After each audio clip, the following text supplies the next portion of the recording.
नमस्कार लाडक्या बहिणींनो, लाडकी बहीण योजना याची ई-KYC करण्याची मुदत आता संपत आलेली आहे।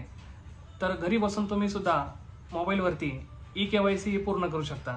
तर लाडक्या बहीण योजनेची ई-KYC पूर्ण कशी करायची त्यासाठी आता आपण व्हिडिओ सुरू करूया आणि व्हिडिओ शेवटपर्यंत नक्की बघा आणि व्हिडिओ आवडली असल्यास चॅनलला सबस्क्राइब नक्की करा। सर्वप्रथम आपल्याला गुगलवरती इथे लाडकी बहीण योजनेचा URL टाकायचा आहे, ladkibahn.maharashtra.gov.in।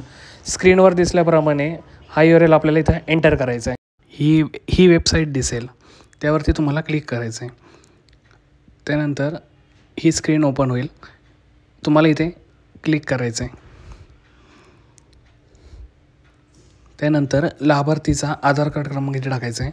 नंतर इथे खाली कॅप्चा टाकायचा आहे आणि त्यानंतर खाली मी सहमत आहे इथे क्लिक करून OTP पाठवावरती तुम्हाला क्लिक करायचं आहे।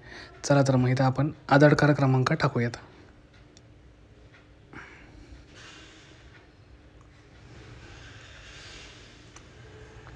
आधार कार्ड क्रमांक टाकल्यानंतर आपल्याला इथं स्क्रीनवर दिसत असलेला कॅप्चा टाकूयात।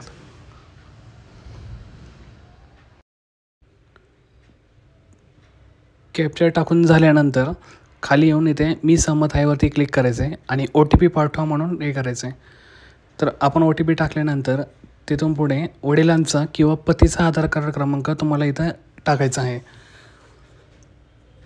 आणि कॅप्चा टाकून खाली मी सहमत आहे आणि OTP पाठवावरती सेम प्रोसेस पूर्ण करायची आहे। चला तर आपण इथं वडिलांचा किंवा पतीचा आधार कार्ड क्रमांक टाकूयात।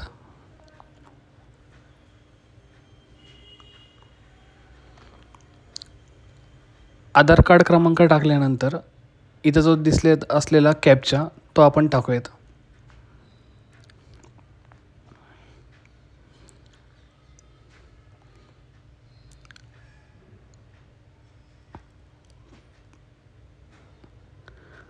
मी सहमत आहे वरती क्लिक केल्यानंतर इथे OTP पाठवावरती क्लिक करूयात। तर OTP टाकल्यानंतर OTP आपल्या वडिलांचा किंवा पतीचा जो आधार कार्डला जो मोबाईल नंबर लिंक आहे त्याच्यावरती OTP येईल, तो OTP आपल्याला इथे टाकायचा आहे। OTP टाकून झाल्यानंतर सबमिट करायचं आहे।